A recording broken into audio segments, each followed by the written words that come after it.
Welcome to This Explainer.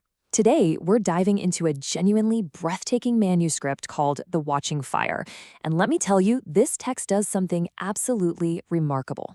It takes all of human mythology, ancient traditions, and biblical history and reframes them into one majestic, cohesive narrative. It's kind of like looking at a giant puzzle finally coming together. My goal today is to distill the absolute core insights from this source, so you can see exactly how these profound concepts interlock. So, if you've ever wondered how the scattered myths of the world might actually connect to a singular original truth, well, you are definitely in the right place. The manuscript opens with a thought that really sets the stage for everything we're about to cover. Before the first dawn pressed light against the void, God was. No nation held the whole. Each held an ember and called it fire. Now think about what that actually means. It tells us right away that human history is a story of fragmented truth. We're not dealing with a bunch of totally unrelated stories. We're dealing with scattered embers of a massive original blaze. All right, let's get into part one, the unborrowed flame, the original fire and the first rebellion. Okay, so to really grasp what this universe is all about, we have to understand its central metaphor. The fire is the living creator, the ultimate source by which all brightness learns what it even is. The shards, on the other hand, are the damaged inheritances carried by the nations. They're real memories of the fire, sure, but they are broken, misdirected, and often mixed up with the worship of lesser powers. This core distinction is literally the engine driving the entire manuscript. This brings us to a fascinating point about the very first rebellion. The first fractures in creation weren't born of ignorance.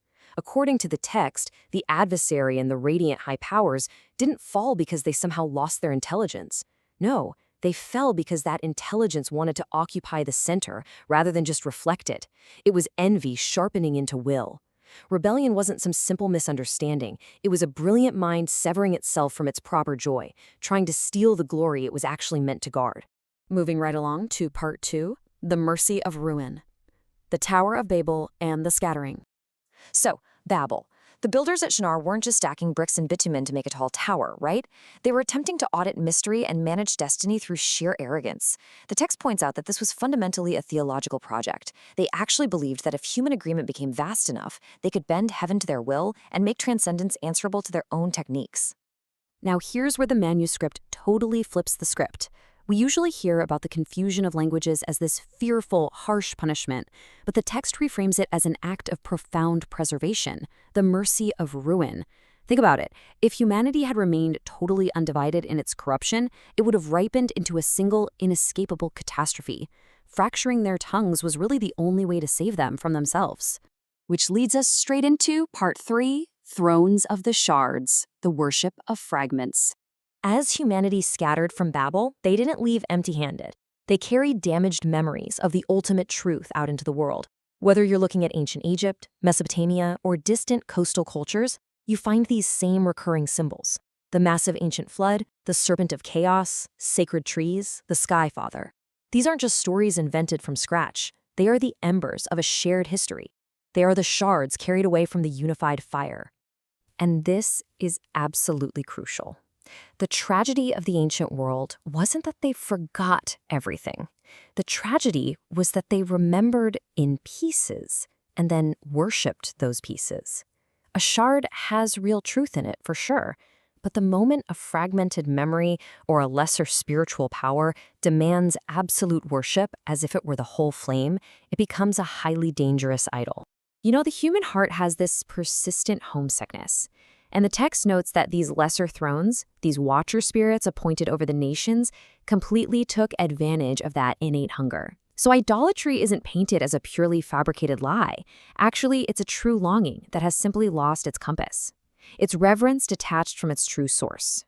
Let's look at part four, the narrowing path, from the call of Abraham to the prophets. To fix all this brokenness, God doesn't just abandon the nations to their confusion. Instead, he initiates a very deliberate, focused intervention. Think about how the grand narrative shifts here. We go from a massive, wide scattering of humanity at Babel all the way down to a very specific, narrowing path starting with Abraham. We transition from all the nations of the earth down to one man, one family, one covenant. It's a pretty drastic shift in scale, isn't it? The choice of Israel was never about exclusion for its own sake. The source beautifully describes this as surgery. It was a severe mercy to create a protected path through history so that the ultimate blessing could one day return to the whole world without getting dissolved into all those corrupted mythologies of the nations. That intense narrowing was all in preparation for one singular event. And that brings us to part 5. The fire takes a face. The sun enters the wounded world. After centuries of empires rising and falling, and prophets speaking like torches in the weather, the ultimate answer finally arrived. But it arrived in a way that totally offended worldly expectations. Just compare these two approaches. Worldly conquerors announced themselves with armies and force, but the sun entered history quietly, under the cover of poverty. The adversary tempted him in the wilderness to take the world by the world's own methods, to seize power through domination.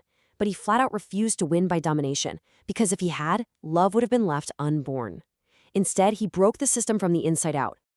This all culminates at the crucifixion, which the text frames not just as state violence, but as a cosmic absorbing of humanity's ruin.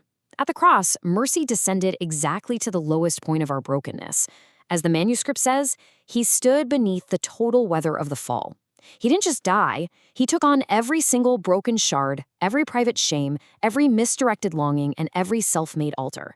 He literally went lower than the ruin so that he could rebuild the path home. Part 6. A Gospel of Return, Pentecost and the Gathering of Embers.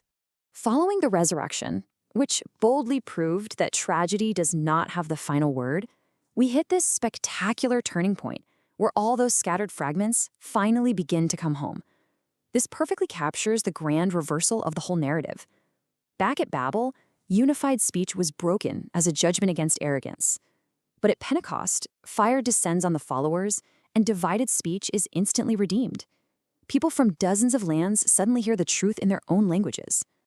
I think this brings us to perhaps the most beautiful realization in the entire text. Babel's fracture is healed, but not by erasing our differences. The miracle was not sameness. The miracle was communion without annihilation. The ultimate gathering absolutely respects the distinct beauty, the varied cultures, and the diverse languages of all nations. It draws them back to the original fire without flattening them into cultural amnesia. The manuscript introduces a scribe named Eliashar, who spent his whole life collecting these ancient global traditions. And his mission is essentially our invitation. We're called to see the buried truth in global myths. However, we can't just flatter every broken mirror by calling it the whole light, nor should we despise the genuine embers hidden inside them. We have to carefully measure them against the completed puzzle. The shards are measured against the fire. And the fire has a face. All of our longing, all of our overlapping myths, all of those scattered ancestral memories and fractured histories, they all ultimately point to this reality. The true fire isn't some distant concept or an unfeeling cosmic force. The fire has a face. It is a living king who heals what was broken and brings the long homesickness of the world to rest. So as we wrap up this explainer, I really want to leave you with a question to chew on in your own journey. We all carry fragments, right? Desires, traditions, ambitions, things we sometimes elevate to the center of our lives. So ask yourself, what broken shards are you mistaking for the whole fire? What lesser thrones in your life are demanding the reverence that belongs only to the source? Thank you so much for joining me to unpack this incredible manuscript. Keep seeking the whole fire, and I'll see you in the next explainer.